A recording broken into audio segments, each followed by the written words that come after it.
My name is Beatrice Sullivan, and I've walked this earth for 72 years. My hands, now spotted with age and decorated with the simple gold band my late husband Chester placed there half a century ago, have known their share of work. They've sewn countless dresses in my small tailoring shop, prepared thousands of meals, and cradled my only son when he was just a newborn. These hands tell my story, a story of sacrifice, betrayal, and ultimately redemption. I never thought I'd find myself in this position at my age, fighting for my dignity against the very person I sacrificed everything for. But life has a way of surprising you, especially when you least expect it. This is my story of how I discovered that the unconditional love of a mother sometimes needs conditions after all, and how at 72 I finally learned to put myself first. It all began 45 years ago when Chester died suddenly of a heart attack, leaving me a widow with our 5-year-old son, Grant. We lived in a modest 2-bedroom house in Oakwood, a quiet suburb of Boston. Chester had been a construction foreman, and while we weren't wealthy, we had been comfortable. With his death came not only overwhelming grief, but also the terrifying reality of being solely responsible for our son's future. I remember the night after the funeral, tucking Grant into bed. His small face was solemn, his eyes so like his father's, wide with confusion and fear. "What's going to happen to us now, Mom?" he asked in a small voice, clutching his teddy bear so tightly his knuckles turned white. I smoothed his hair back from his forehead, fighting to keep my own tears at bay. "We're going to be okay, sweetie," I said with more conviction than I felt. "Mom's going to take care of everything. I promise." That promise became the cornerstone of my existence. I took the small life insurance payout and invested it in a struggling tailoring shop downtown. During the day, I worked tirelessly, taking on alterations, custom orders, wedding dresses, anything that would bring in money. At night, after Grant was asleep, I would continue working by lamplight, my fingers often bleeding from pinpricks, my eyes strained in the dim light. The women in my neighborhood used to ask me how I managed it all, how I kept going when exhaustion was etched into every line of my face. For my son, I would always answer, as if those 3 words explained everything. And for me, they did. Every stitch, every late night, every missed opportunity for my own happiness, it was all for Grant, all to ensure he had opportunities I never had. As the years passed, my little tailoring business, Sullivan Stitches, began to thrive. I developed a reputation for quality work and fair prices. Grant grew into a bright, handsome boy who excelled at school. I made sure he had everything he needed: good clothes, nutritious food, books, music lessons, even summer camps when other families could afford them. I wanted him to never feel the absence of his father as a lack in his material life, though I knew nothing could fill the emotional void. When Grant was accepted to Northeastern University to study law, I felt a pride so profound it brought me my knees. The day his acceptance letter arrived, he ran into the shop waving the envelope like a flag of victory. "Mom, I got in," he shouted, his eyes shining with excitement. "I really got in." I closed the shop early that day, something I almost never did, and we celebrated with dinner at the nicest restaurant we could afford. As we clinked our glasses of sparkling cider, a splurge even then, I felt that all my sacrifices had been worth it. My boy was going to college. He would have the education, the opportunities that Chester and I had only dreamed of. "I couldn't have done it without you, Mom," Grant said, reaching across the table to squeeze my hand. "I'm going to make you proud, I promise." Those words sustained me through the grueling years that followed. Paying for Grant's education meant taking out a second mortgage on our home, extending the shop's hours until I was working nearly 80 hours a week, and saying goodbye to any small luxuries I had allowed myself. But each time I signed a check for his tuition, I reminded myself that this was what mothers did. They sacrificed, they gave. They asked for nothing in return except to see their children succeed. Grant graduated with honors and landed a position at a prestigious law firm in Boston. I sat in the audience on his graduation day, watching him walk across the stage in his cap and gown, and felt a sense of completion, of a job well done. My boy, my beautiful boy, had made it. He would have a good life, a better life than mine. All my struggles had been worthwhile. But as Grant established himself in his career, I began to notice subtle changes. His visits home became less frequent. Our phone calls shortened. When he did come by, he was always in a hurry, checking his watch, answering emails on his phone even as we sat at the dinner table together. "I'm sorry, Mom," he would say, glancing up from his screen. "It's just that things are really busy at the firm right now.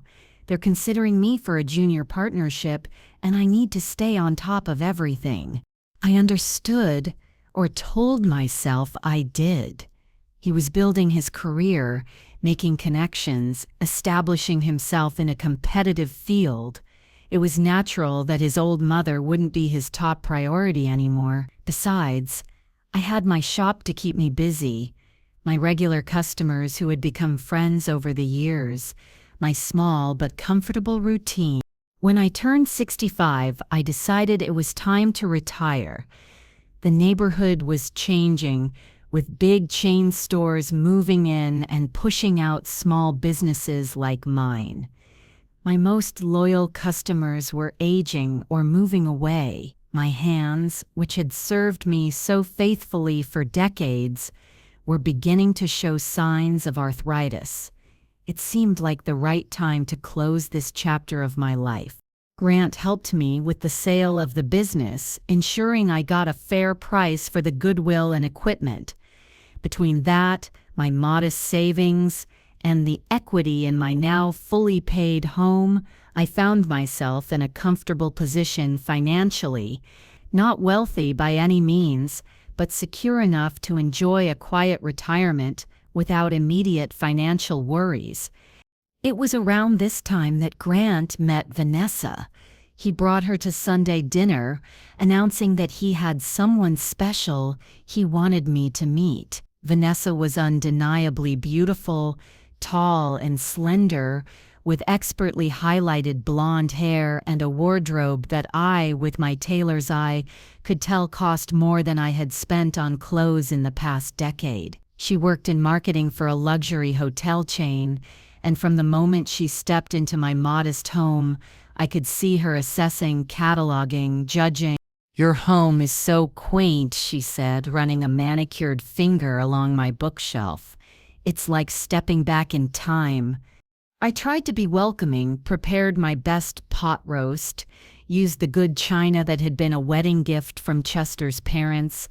But throughout the evening, I caught the looks Vanessa gave Grant when she thought I wasn't watching: slightly raised eyebrows, small smirks, silent communications that clearly indicated she found my home, my food, my very existence somewhat amusing, like an anthropological curiosity.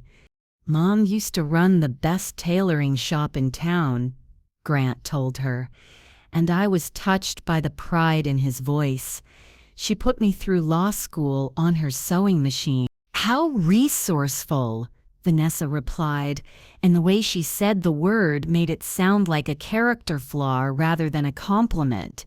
As they were leaving, Vanessa hung back slightly, letting Grant walk ahead to start the car. "You must be so proud of him," she said, her voice lowered conspiratorially. He's really made something of himself, hasn't he, considering where he started? The words stung like a slap. Where he started was with love, I replied quietly. Everything else is just window dressing. She smiled, but it didn't reach her eyes. Of course, but you have to admit, he's come a long way from all this. She gestured vaguely at my home, my life, everything I had built. I didn't tell Grant about this exchange. What would be the point? He seemed so enchanted with Vanessa, so eager to please her. I told myself that she was probably just nervous, trying to make an impression, and that she would warm up over time. I had never been the type of mother who interfered in her son's romantic choices. If Vanessa made Grant happy, then I would find a way to accept her. Their wedding, 18 months later, was held at an exclusive country club outside Boston. I wore a pale blue dress I had sewn myself. My fingers might be stiffer than they once were, but I could still create beautiful things. The ceremony was elegant, tasteful, and so far removed from the simple church wedding Chester and I had shared that it might as well have been on another planet.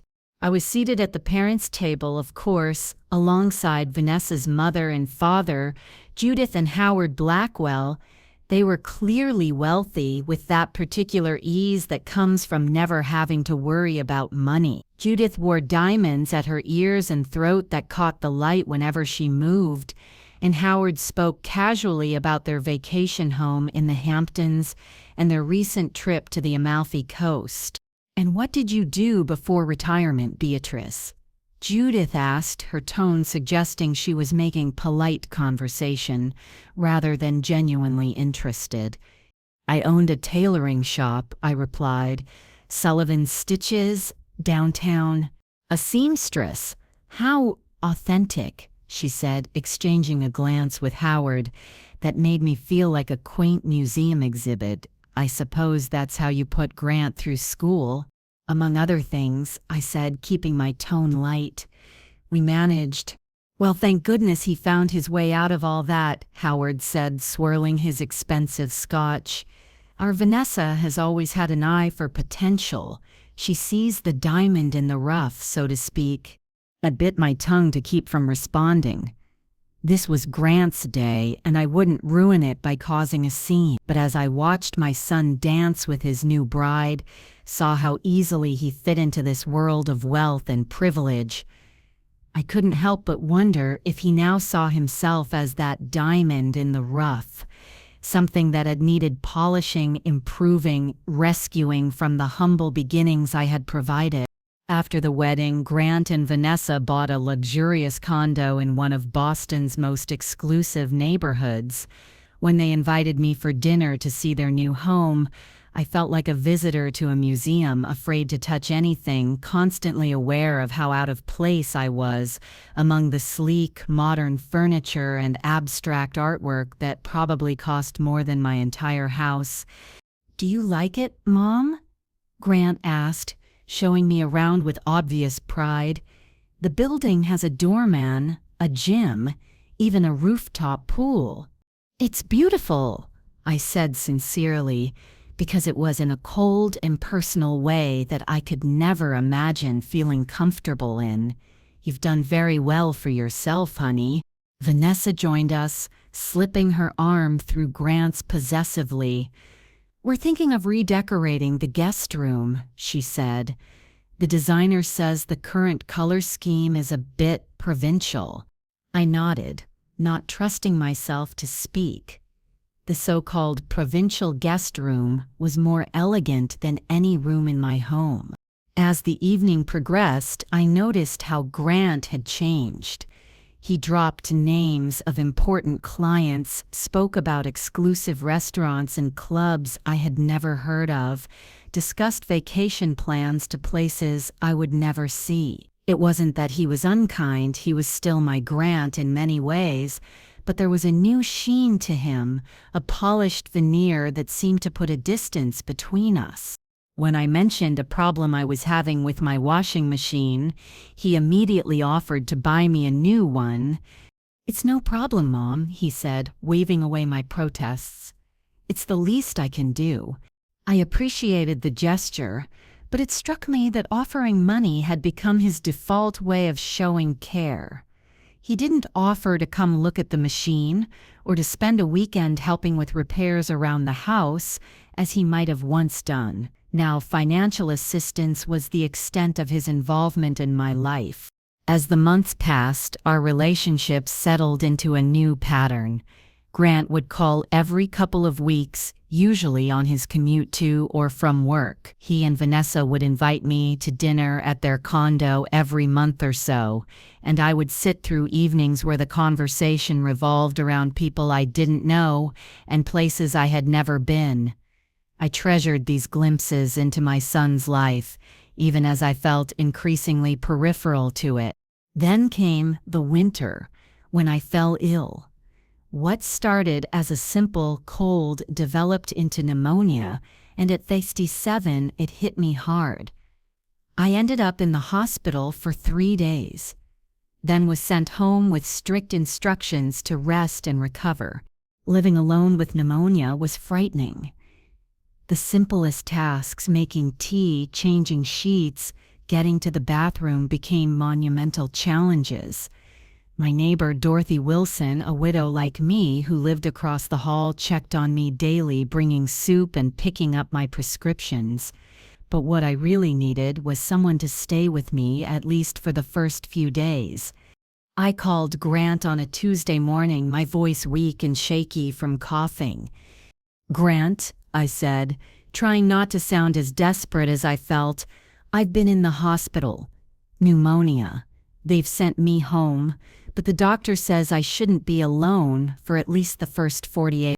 There was a pause on the other end of the line, and I heard muffled voices, Grant covering the phone to speak to someone, likely Vanessa. "Mom, I'm so sorry," he finally said, his voice professionally concerned.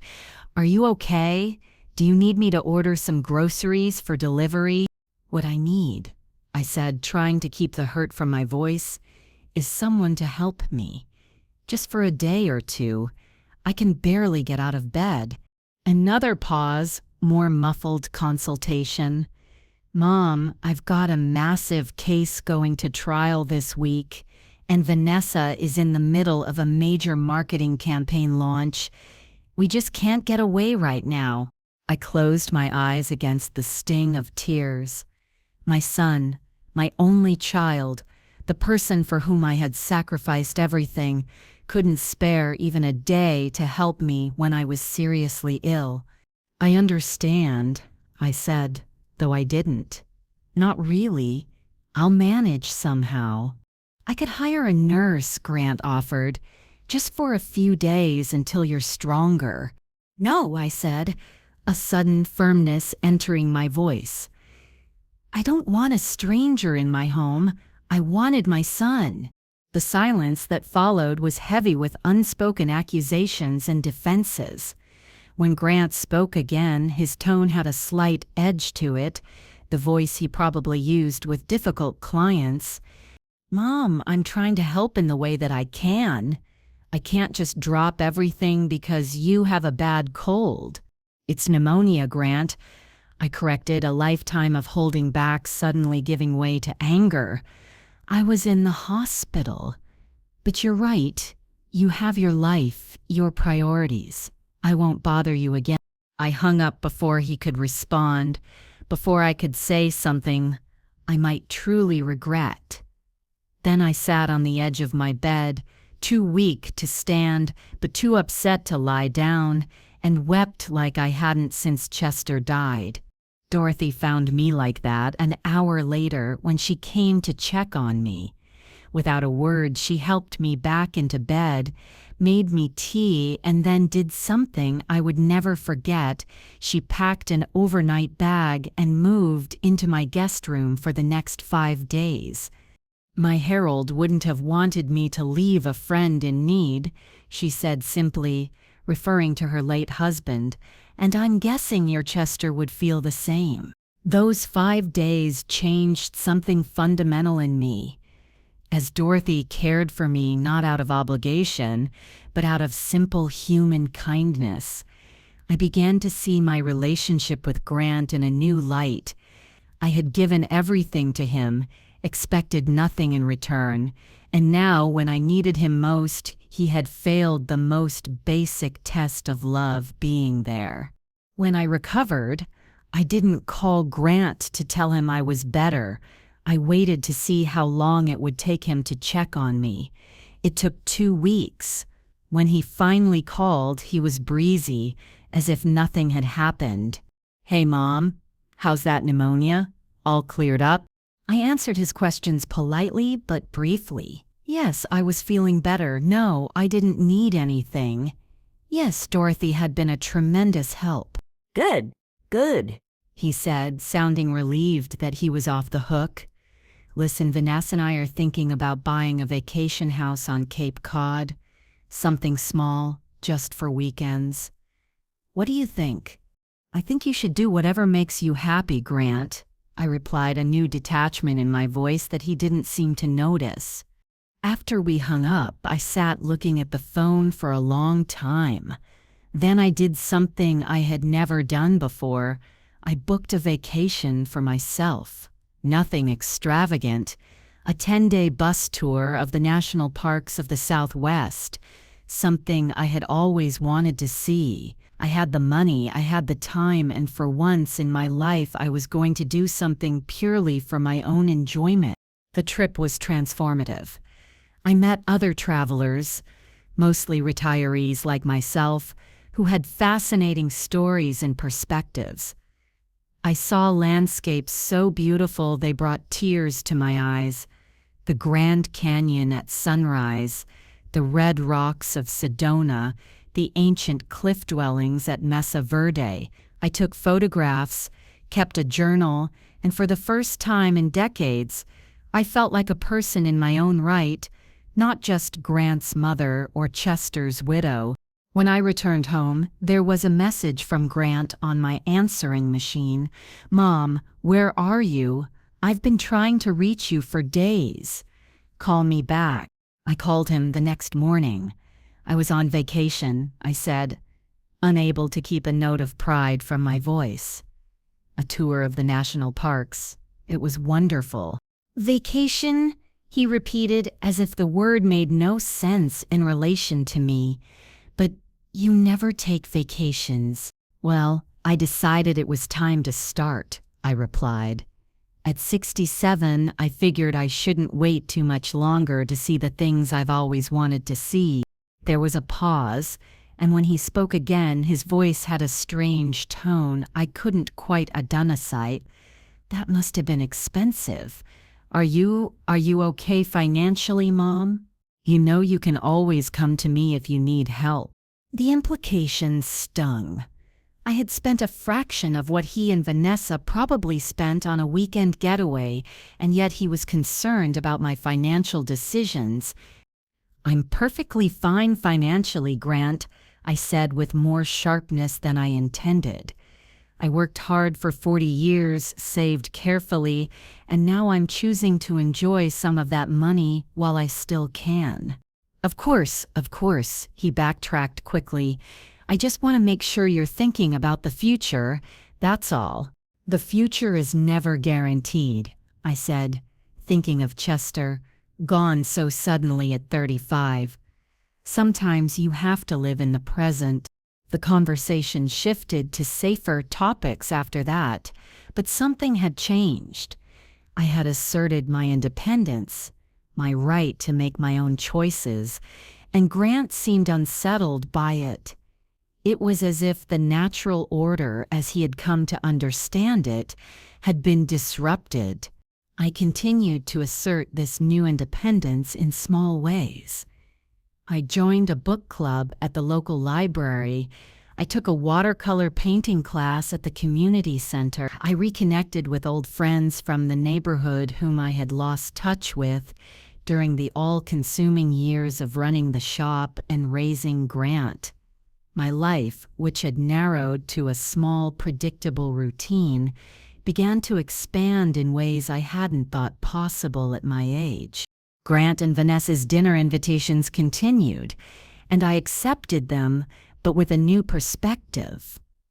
I no longer felt like a supplicant, grateful for whatever crumbs of attention my son could spare. I was a guest, equal in dignity if not in wealth, with my own interesting life to talk about. I noticed that Grant seemed both surprised and vaguely discomfited by this change in me. He had grown used to his mother being a static presence, someone who was always there when needed but who otherwise remained in the background of his life, unchanging and undemanding. 3 months after my national parks trip, Grant and Vanessa invited me to their condo for what they described as an important family discussion. I arrived to find them both dressed in what I thought of as their professional clothes. Grant in a crisp button-down and slacks, Vanessa in a sleek dress that probably cost more than my monthly expenses. "Mom," Grant began once we were settled in their living room, "Vanessa and I have been talking, and we're concerned about your living situation." I looked around, confused. My living situation? What about it? "Well," Vanessa interjected, her voice taking on that tone adults sometimes use with children, "we've been thinking about your future. You're living alone in that big old house with all those stairs in a neighborhood that's changing." "The house isn't that big," I pointed out, "and the stairs have never been a problem. As for the neighborhood, it's the same one we've lived in for 40 years. But it's not the same, is it?" Vanessa persisted. "The demographics are shifting. Those new apartment complexes they're building are bringing in different types of people." I raised an eyebrow, not missing the coded language. "You mean younger people? People with families? People who aren't white?" Grant shifted uncomfortably. "Mom, what Vanessa is trying to say is that we're worried about your safety and comfort. And honestly, maintaining that old house must be a burden." "It's not a burden," I said firmly. "It's my home. It's where I raised you, where I have all my memories of your father." "We understand that," Grant said, using his courtroom voice. Reasonable, persuasive. "But there are wonderful retirement communities now. Places with activities, healthcare on site, people your own age." My heart began to pound. They wanted to put me in a home. My own son wanted to ship me off to some facility where I wouldn't be in his way anymore. "I'm only 67, Grant," I said, keeping my voice steady with effort. "I'm healthy, active, and perfectly capable of living independently.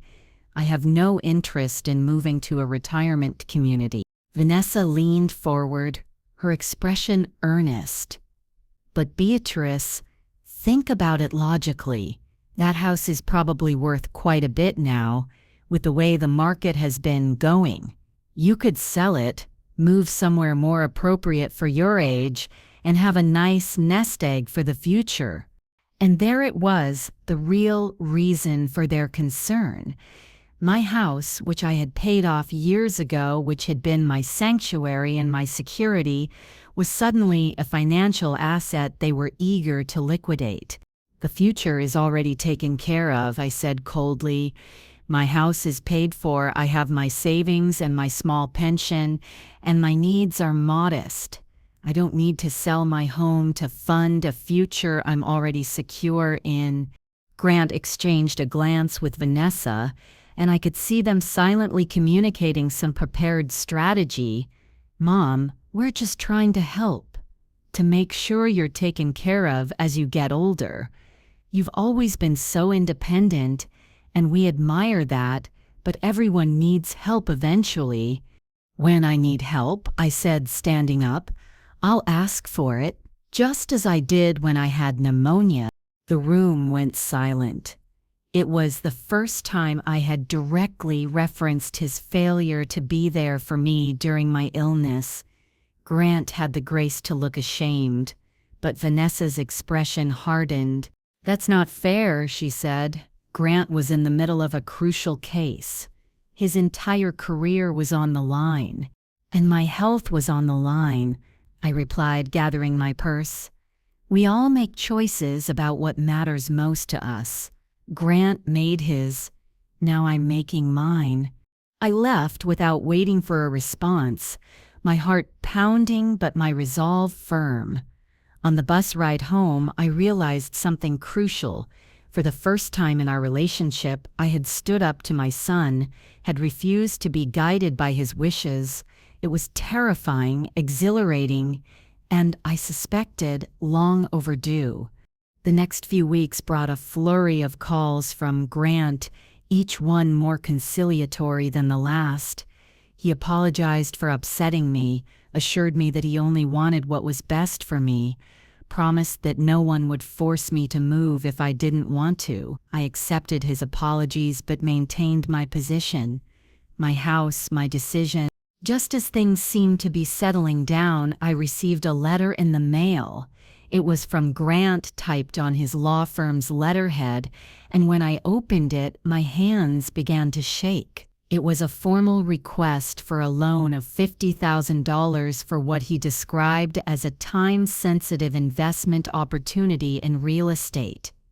He explained that he and Vanessa had found their dream home, but needed additional funds for the down payment to secure it before it was sold to another buyer. "I know this is a significant amount," he wrote, "but given the equity in your home and your retirement savings, I believe it is within your means. I would, of course, repay you as soon as my next bonus comes through, likely within the next 60." I sat at my kitchen table, reading and rereading the letter until the words blurred. $50,000. It wasn't that I didn't have it. Between my savings and investments, I could access that amount, but it would significantly impact my financial security, the cushion I had built so carefully over decades. What truly stunned me, however, was not the amount but the timing. Just weeks after trying to convince me to sell my home for my own good, my son was asking me to liquidate a significant portion of my assets to fund his luxury real estate purchase. The dissonance was staggering. I didn't respond immediately. I needed time to think, to process this request that seemed to confirm my worst fears about my son's attitude toward me and my resources. While I was still deliberating, I fell ill again, not pneumonia this time, but a nasty case of the flu that left me weak and feverish. Dorothy, bless her, checked on me daily, bringing soup and making sure I had everything I need.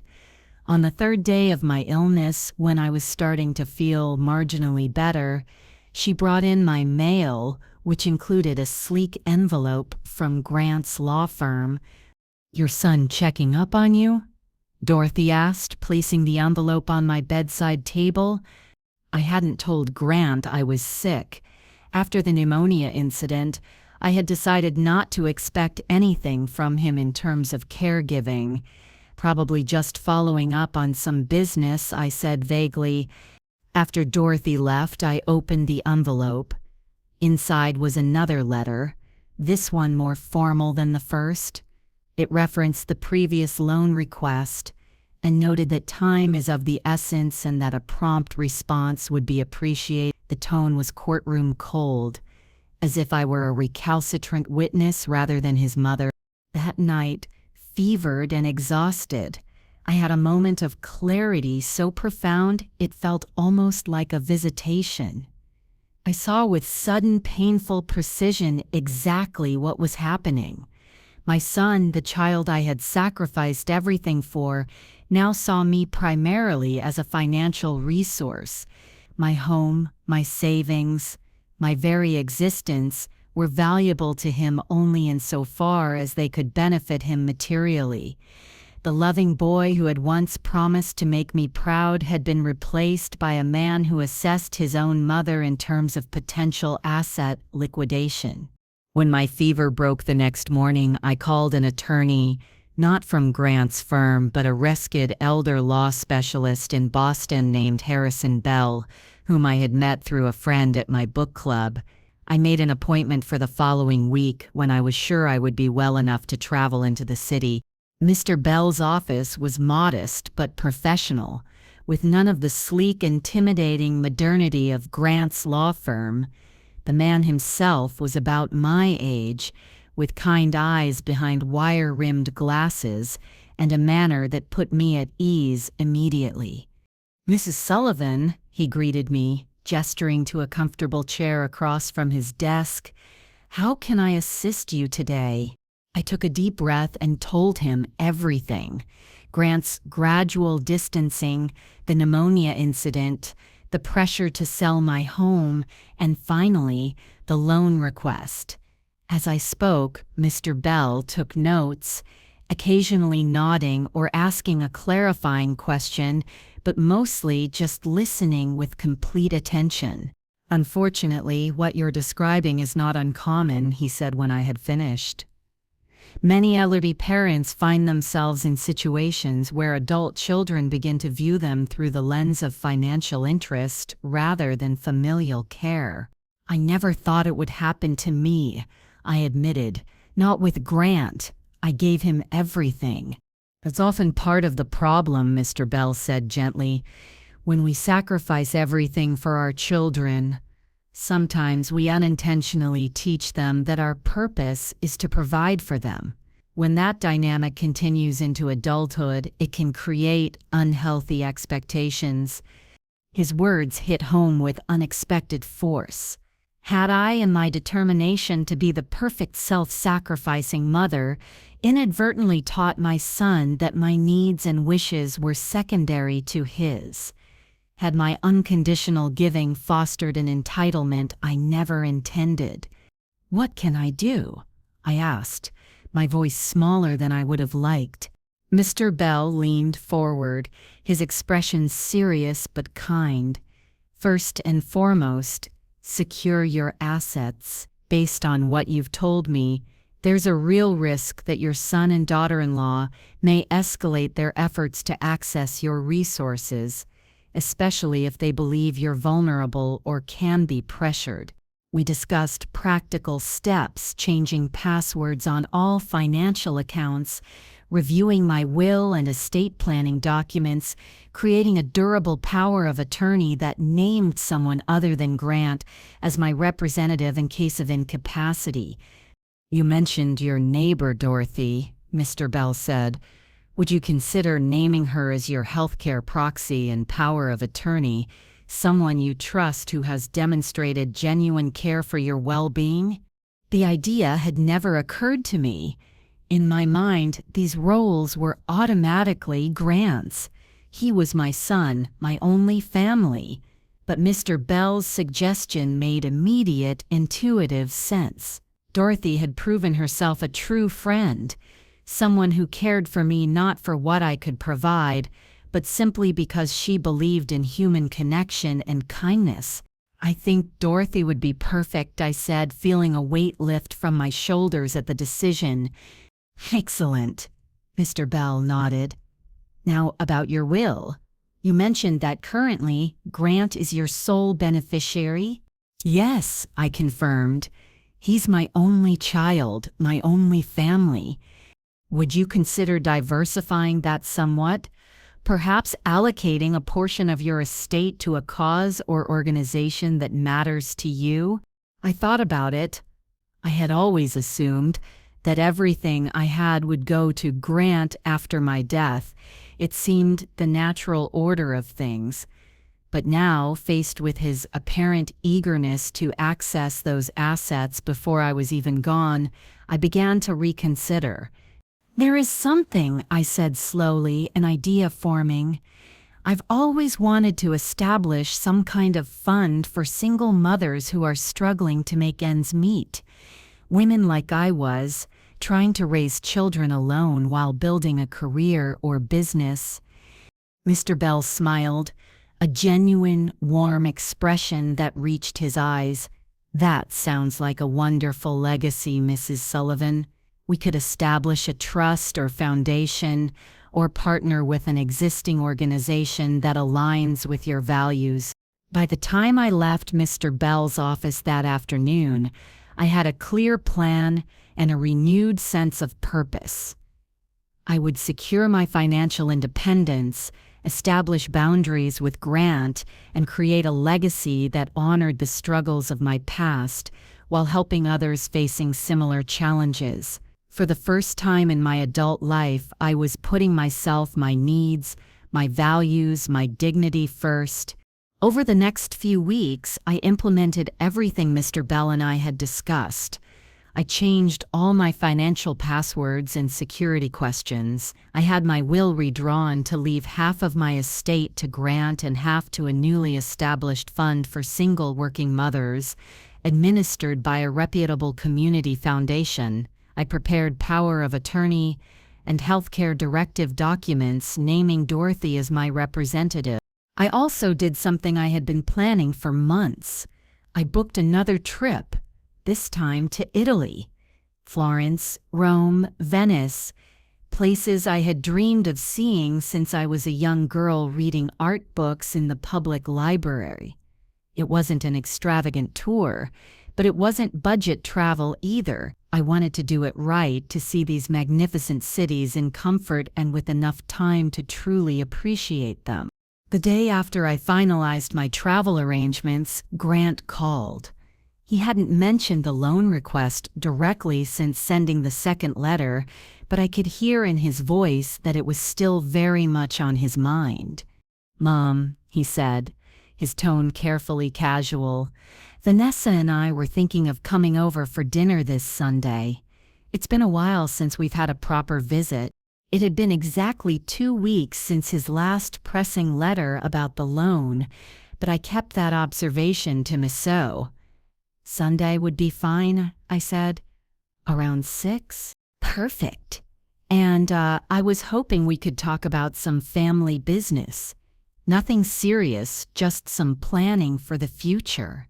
I knew exactly what family business meant, but I simply agreed and ended the call. This conversation needed to happen face to face. Sunday arrived, and I prepared a simple but nice dinner: roast chicken, mashed potatoes, green beans, and apple pie for dessert. Classic comfort food, the kind I had made for Grant throughout his childhood. As I set the table with my good dishes, not as fine as Vanessa's, certainly, but cherished heirlooms from Chester's mother, I felt a strange calm. I was ready for whatever would come. Grant and Vanessa arrived precisely at 6, both dressed casually but expensively. Vanessa brought a bottle of wine that I suspected cost more than my entire grocery budget for the week. I accepted it with a smile and poured glasses for all of us. Dinner went smoothly enough. We talked about safe topics: the weather, a new restaurant they had tried, a movie Grant had seen recently. I noticed that they both seemed tense, particularly Vanessa, who kept exchanging meaningful glances with Grant when she thought I wasn't looking. It wasn't until we were sitting in the living room with coffee and pie that Grant finally broached the subjects that had clearly been on his mind all evening. "Mom," he began, setting his coffee cup down carefully, "I wanted to follow up on that letter I sent you a few weeks ago about the loan for our new house." I nodded, taking a slow sip of my coffee before responding. "Yes, I received both of your letters." "Both?" Vanessa interjected, shooting a questioning look at Grant. "I sent a follow-up," Grant explained quickly before turning back to me. "So, Mom, have you had a chance to think about it? It's a time-sensitive opportunity, and we really need to know if you can help us secure it." I set my cup down and folded my hands in my lap, taking a moment to gather my thoughts. "I have thought about it, Grant. very carefully, and I'm afraid my answer is no. The silence that followed was heavy, charged with surprise and disappointment.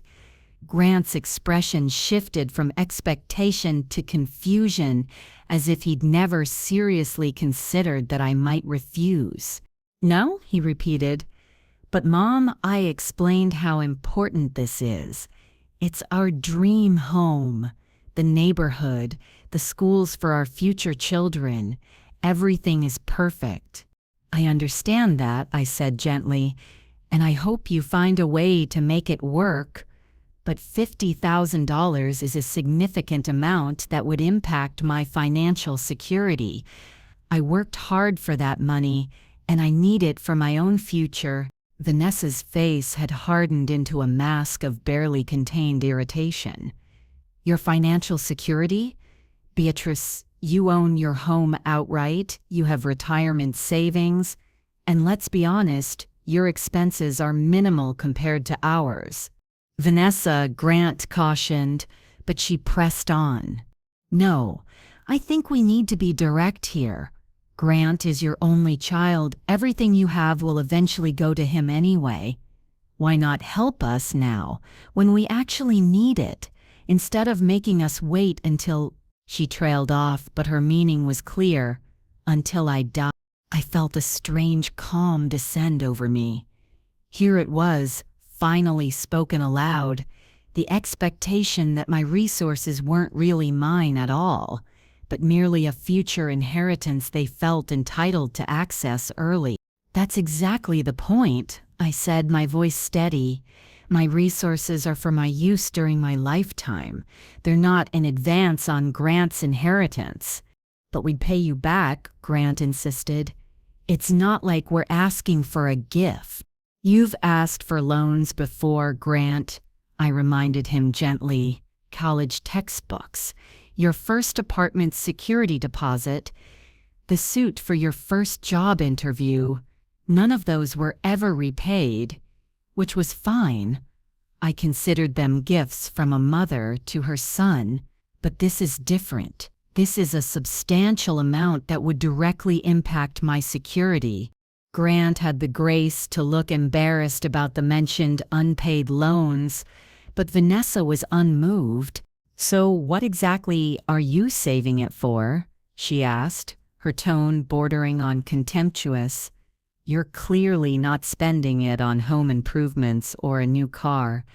What does a woman your age need with all that money just sitting in the bank?" I felt a flash of anger, but kept my composure. "Actually, I've recently decided to start inning my savings a bit more. I've booked a trip to Italy for next month, something I've always wanted to do." "Italy?" Grant looked stunned. "You're spending money on a European vacation but won't help your own son buy a home?" "Yes," I said simply, "because the vacation is within my budget and won't compromise my financial security. The loan you're asking for would." Vanessa stood abruptly, her face flushed with anger. "This is unbelievable. You'd rather gallivant around Europe than help your only family? After everything Grant has done for you?" I remained seated, looking up at her calmly. "What exactly has Grant done for me, Vanessa? Please, I'm curious." She faltered momentarily, caught off guard by the directness of my question. He checks on you, he invites you to dinner, he offers to help financially whenever you have a problem." "When I was hospitalized with pneumonia," I said quietly, "I called and asked Grant to help me for just a couple of days. He was too busy. My neighbor Dorothy stayed with me for 5 days, cooking, cleaning, making sure I took my medication. She's not family, yet she found the time that my son couldn't." Grant looked genuinely pained. "Mom, that's not fair." I explained why I couldn't come then. I was in the middle of a crucial case. "Life is full of crucial moments, Grant. We choose which ones matter most to us." I sighed, feeling suddenly tired. "Listen, I don't want to argue. I love you, and I want you to be happy, but I won't compromise my own security and independence to fund a lifestyle beyond your current means. That wouldn't be healthy for any of us." "So that's it?" Grant asked, his voice hardening. "After everything you've said about always being there for me, about how being a mother means giving unconditionally, now suddenly there are conditions?" "Yes," I admitted, meeting his gaze directly. "There are conditions. I've realized that true love, even a mother's love, needs boundaries to remain healthy. I failed to teach you that, and I'm sorry." "Failed to teach me?" Grant stood now too, his face flushed with anger. "Is that what this is about? Some kind of twisted lesson?" "No, it's about me finally recognizing that I have value beyond being your mother, that my needs and wishes matter too." Vanessa tugged at Grant's sleeve. "Let's go. She's clearly made up her mind and we're wasting our time." Grant hesitated, and for a moment I saw a flicker of the boy he had been uncertain, looking to me for guidance. Then his expression hardened again. "I hope you enjoy your trip to Italy, Mom," he said coldly. "Maybe while you're there, you can reflect on what family really means." After they left, I sat alone in my living room for a long time, feeling shaken but strangely liberated. For perhaps the first time in our relationship, I had put my own needs ahead of my son's wants. It had been painful, yes, but also necessary for both of us. The next few weeks passed in silence. Grant didn't call, didn't visit, made no further attempts to persuade me about the loan. I continued with my preparations for Italy, tried not to dwell on the confrontation, and focused on the new life I was building for myself. 3 days before my scheduled departure, I received an unexpected visitor. I was in the backyard, tending my small vegetable garden, when Dorothy called from the back door. "Beatrice, you have a visitor. It's your daughter-in-law." I stood slowly, brushing dirt from my gardening gloves. Vanessa was the last person I expected to see, especially alone without Grant. I found her sitting stiffly in my living room, dressed impeccably as always, her designer handbag placed precisely on the coffee table. She didn't stand when I entered. "Vanessa," I said, removing my gardening gloves, "this is a surprise." "I'll get right to the point," she said, her voice cool and controlled. "I'm here about the house. We found another way to finance it, without your help." "That's good news," I said cautiously, sensing there was more to this visit than a simple update. "Yes, well, Grant's father has agreed to loan us the money. His father has always been supportive, unlike some people." The pointed remark hung in the air between us. I hadn't known Grant was in contact with his biological father, who had abandoned us when Grant was barely 2 years old. The revelation stung, but I kept my expression neutral. "I'm glad Grant has reconnected with his father," I said carefully, "and I'm pleased you found a solution for your house." Vanessa leaned forward slightly, her perfectly made-up face hardening. "I thought you should know that Grant and I have been discussing our future plans, particularly regarding family. Given your recent attitudes, we've decided it would be best if you had minimal involvement with any children we might have." The calculated cruelty of her words hit me like a physical blow. She was threatening to cut me off from future grandchildren, children who didn't even exist yet, as punishment for not giving them the loan they wanted. "I see," I said, my voice remarkably steady despite the pain lancing through my heart. "And Grant agrees with this decision?" "Completely," she said with a thin smile. "He feels that someone who prioritizes European vacations over family, clearly isn't interested in being an involved grandmother.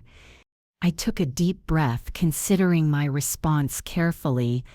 I could have lashed out, could have reminded her of all I had done for Grant over the years, could have pointed out that using potential grandchildren as emotional leverage was manipulative and cruel. Instead, I simply said, "I hope you and Grant will be very happy in your new home. And if you do have children someday, I hope you'll teach them that love isn't measured by financial transactions. Now, if you'll excuse me, I have packing to finish." I stood, making it clear the conversation was over. Vanessa seemed momentarily thrown by my calm reaction. She had clearly expected tears or pleading or angry recriminations. She gathered her bag and stood, smoothing her expensive dress. "You know, Beatrice," she said, pausing at the door, "Grant always told me what an amazing, selfless mother you were. I guess people change." "Yes," I agreed, meeting her gaze steadily. "They do. Sometimes for the better." After she left, I allowed myself a moment of grief for the relationship with my son that seemed to be crumbling before my eyes. Then I returned to packing for Italy, determined not to let Vanessa's cruel words rob me of the joy I had been anticipating for months. My trip to Italy was everything I had dreamed it would be and more. The art, the architecture, the food, the people, all of it filled me with a wonder and appreciation I hadn't felt in years. I kept a detailed journal, took hundreds of photographs, and made friends with several fellow travelers in my tour group, particularly a retired history teacher named Margaret, who shared my love of Renaissance art. I tried not to think about Grant and Vanessa, about the painful confrontation and the threats that had followed, but in quiet moments, usually late at night in my hotel room, the hurt would resurface. I had given everything to my son, my youth, my energy, my resources, and now, because I had finally drawn a boundary, he was willing to cut me out of his life. When I returned home, tan and rejuvenated despite the lingering sadness, I found a registered letter waiting for me. It was from Grant's law firm, and as I opened it with trembling fingers, I felt a sense of dread settling in my stomach. The letter was coldly formal, written in dense legal language, but its essence was clear.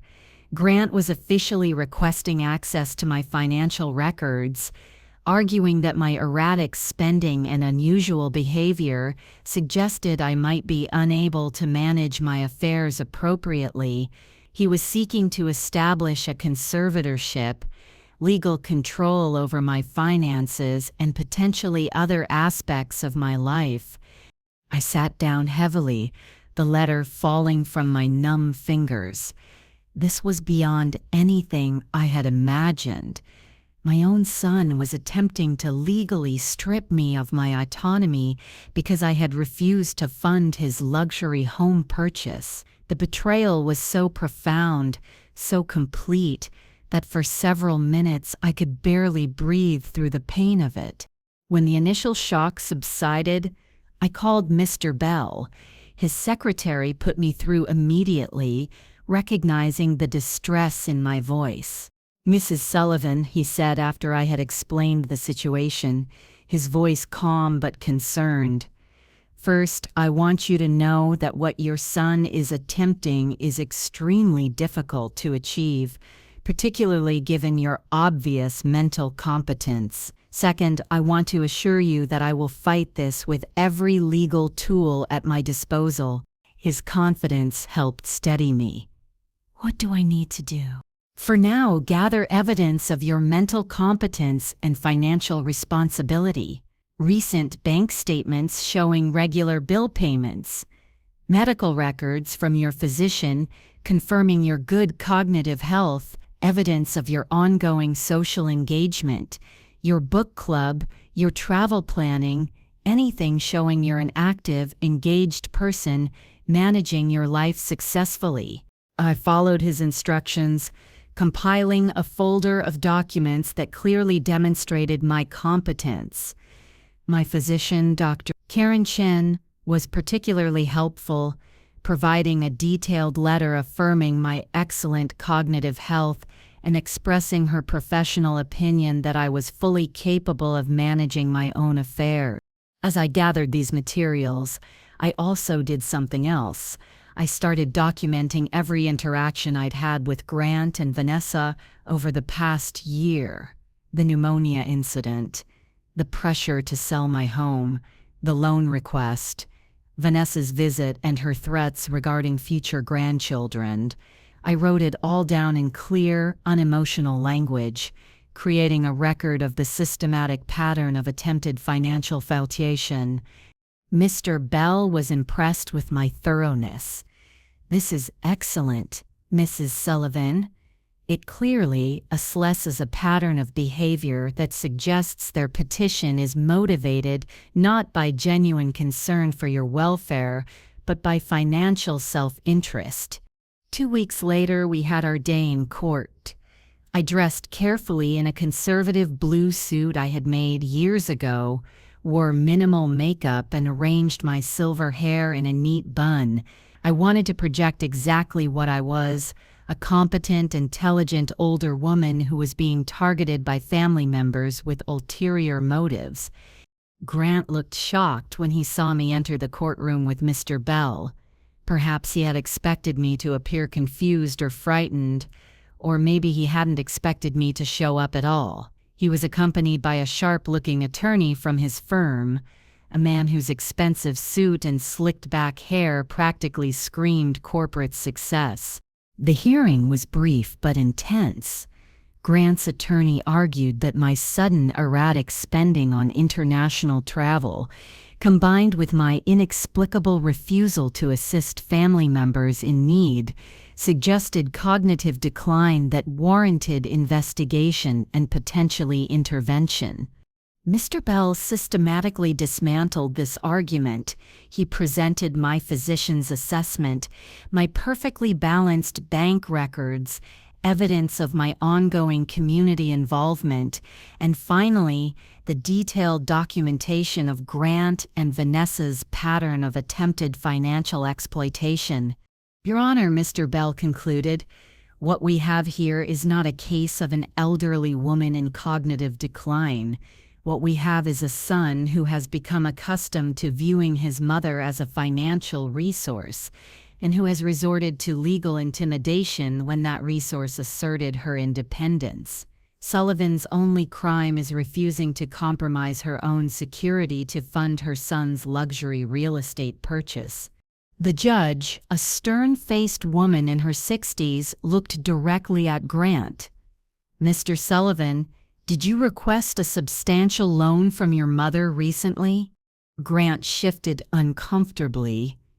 "Yes, Your Honor, but that's not relevant. And when she refused this loan, you decided she must be mentally incompetent?" "No, Your Honor, there were other signs, such as her decision to travel to Italy, a trip she planned carefully, budgeted for, and executed successfully." Grant had no response. The judge turned to his attorney. "Counselor, I see nothing in your petition that suggests actual cognitive impairment.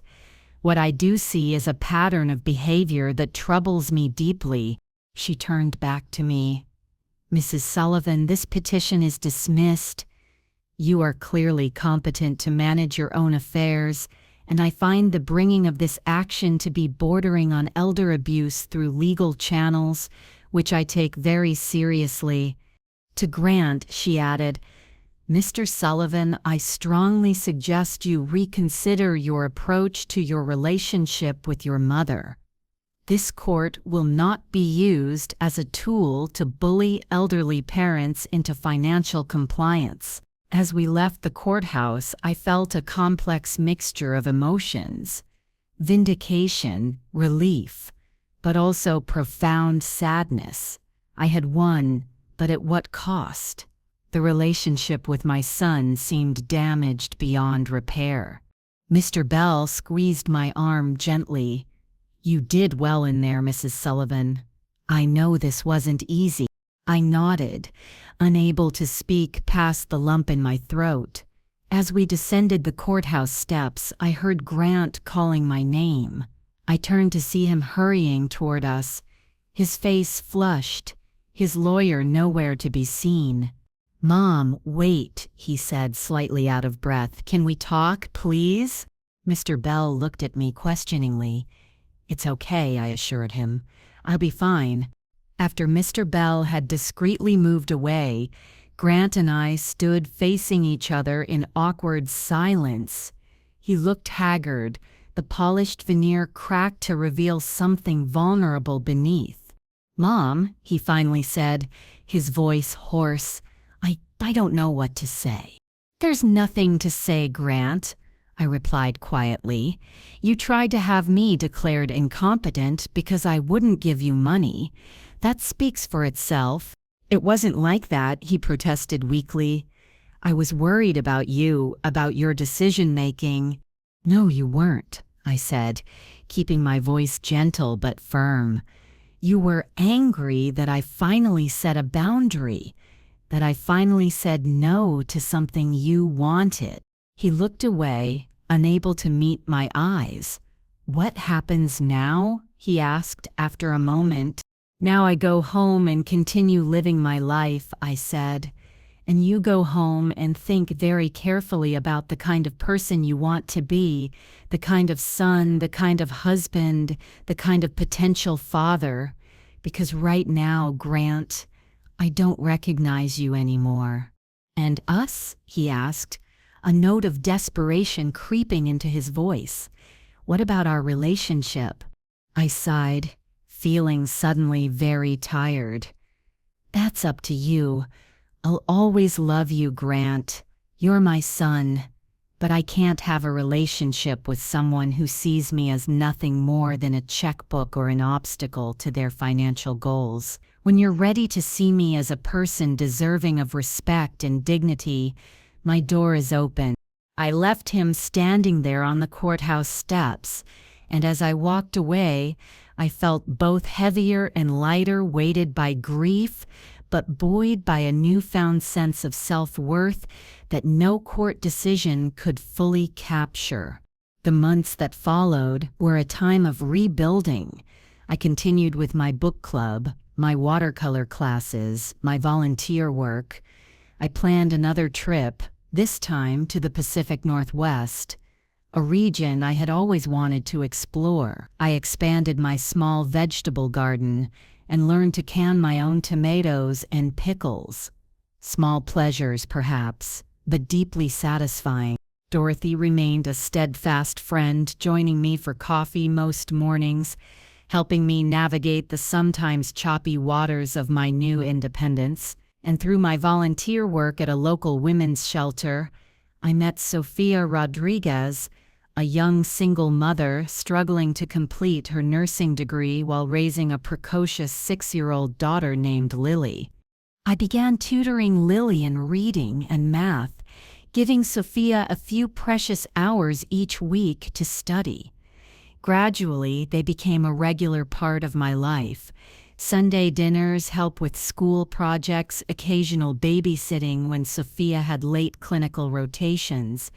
It wasn't the family relationship I had lost, but it was something new and valuable, a connection based on mutual respect and genuine care rather than obligation or expectation. It was during this period of healing and growth that I received an unexpected letter. Unlike the formal legal documents that had preceded it, this was a simple white envelope with my name and address written in a familiar hand, Grant's handwriting. I stared at it for a long time before finding the courage to open it. Inside was a single sheet of paper covered in Grant's neat, precise script. "Dear Mom, I've started this letter 100 times in the past few months, always tearing it up because no words seem adequate for what I need to say. but I'll try anyway, because you deserve at least that much. I'm sorry. Those words are insufficient. I know, but they're the only place I can start. I'm sorry for trying to control you, for viewing your resources as mine by right, for attempting to strip you of your autonomy when you dared to assert yourself. The past months have forced me to look hard at the person I've become, and I don't like what I see. I've been selfish, entitled, ungrateful. I've forgotten the most basic lessons you taught me as a child about respect, about kindness, about valuing people for who they are, not what they can provide. I don't expect forgiveness. What I did was unforgivable. But I want you to know that I'm trying to be better. Vanessa and I have separated. That's not your fault, but the court case forced us both to confront some uncomfortable truths about our relationship and our values. I've moved into a small apartment, and I'm reassessing everything, including my career path. I've been doing volunteer legal work at a community center, helping elderly residents with their housing issues. It's not much, but it's a start. I miss you, Mom. I miss your wisdom, your kindness, your incredible strength. I miss Sunday dinners and your apple pie and the way you always knew exactly what to say to make things better. I know I've broken something precious, perhaps beyond repair, but if you're willing, I'd like the chance to talk, to begin the long process of rebuilding trust. Whatever you decide, please know that I love you, and I'm proud of you for standing your ground even when it was against me. Your son, Grant. I read the letter 3 times, tears blurring my vision. It wasn't a perfect apology. No apology ever is. But it was genuine, heartfelt, and most importantly, it asked for nothing except the possibility of conversation.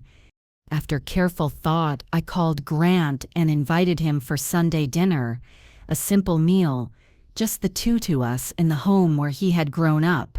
He arrived exactly on time, bearing a small bouquet of daisies, my favorite flowers, something I was surprised he remembered. That dinner was the beginning of a slow, sometimes painful process of rebuilding our relationship. We didn't gloss over the past or pretend the hurt hadn't happened. Instead, we talked honestly about our expectations, our disappointments, our hopes. Grant spoke about the pressure he had felt to maintain a certain lifestyle with Vanessa, about how that pressure had warped his values and priorities. I shared my fear of becoming irrelevant as I aged, my struggle to redefine myself after a lifetime of being Grant's mother above all else. It wasn't an immediate reconciliation. Trust, once broken, doesn't heal overnight. But it was an ending, a foundation for something new and potentially stronger than what had come before. As the months passed, Grant became a regular presence in my life again, but in a healthier way.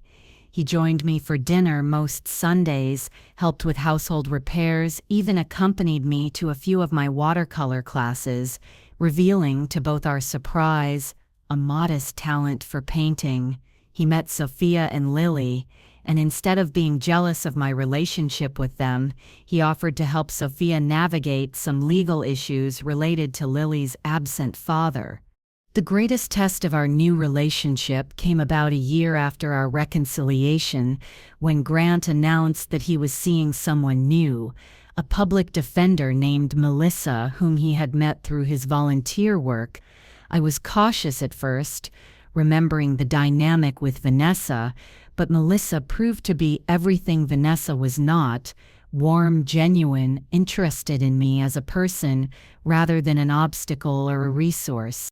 When Grant and Melissa married in a simple ceremony at a local park, I was not just a guest, but an active participant, helping plan the modest reception and, yes, making my apple pie for the dessert table. And when, a year later, they welcomed their first child, a daughter they named Charlotte, I found myself embracing a role I had once feared I would never experience: grandmother. Being Charlotte's grandmother brought a joy I hadn't anticipated, not just the obvious pleasure of cuddling a sweet-smelling infant or watching her take her first steps, but the deeper satisfaction of seeing Grant become the kind of parent I had always tried to be: loving, patient, present. He and Melissa made it clear from the beginning that I would be an integral part of Charlotte's life, not an occasional visitor or convenient babysitter, but a genuine presence valued for the love and wisdom I could offer. As for my financial situation, the original source of our conflict, Grant never again asked me for money. In fact, he insisted on repaying the small loans I had given him over the years, depositing a modest sum into my account each month until the debt was cleared. When I tried to tell him it wasn't necessary, he was firm. "It is necessary, Mom," he said, "not just for you, but for me. I need to make this right."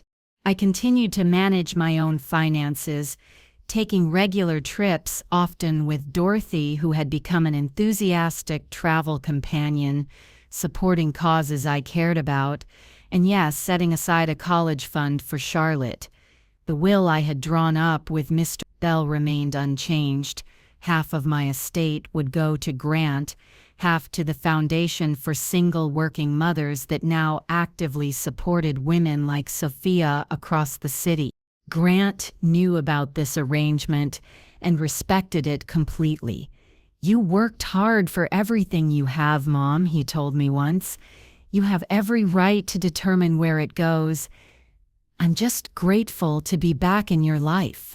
As I approach my 80th birthday, I look back on the past 8 years with a mixture of gratitude and wonder. What began as a painful rupture, a betrayal by the person I loved most in the world, ultimately led to a profound transformation in my life and relationships. I discovered my own value beyond motherhood, found the courage to stand up for myself even when it hurt, and in the process helped my son become a better man than he might otherwise have been.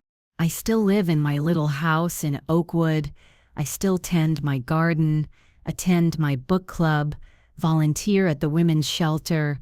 I still travel when I can, though my destinations are less ambitious now as my energy begins to wane. I've watched Lily grow from a shy 6-year-old into a confident teenager who dreams of becoming a doctor, and I've seen Sophia graduate, become a respected nurse, and recently get engaged to a kind man who adores both her and her daughter. And I've watched my own son transform from someone who viewed me as a resource to be exploited into a man who values me for exactly who I am, a woman with her own dreams, needs, and dignity. A woman who, after 72 years, finally learned the most important lesson of all, that true love, even a mother's love, must include self-love to be complete. In the end, the inheritance that matters most isn't the money or property I'll leave behind. It's the example I hope I've set for Charlotte, for Lily, for all the young women who might one day hear my story, that it's never too late to stand up for yourself, to discover your own worth, to demand the respect you deserve. That's a legacy worth more than any bank account, any house, any material possession. That's the true price of freedom, and it's worth every penny.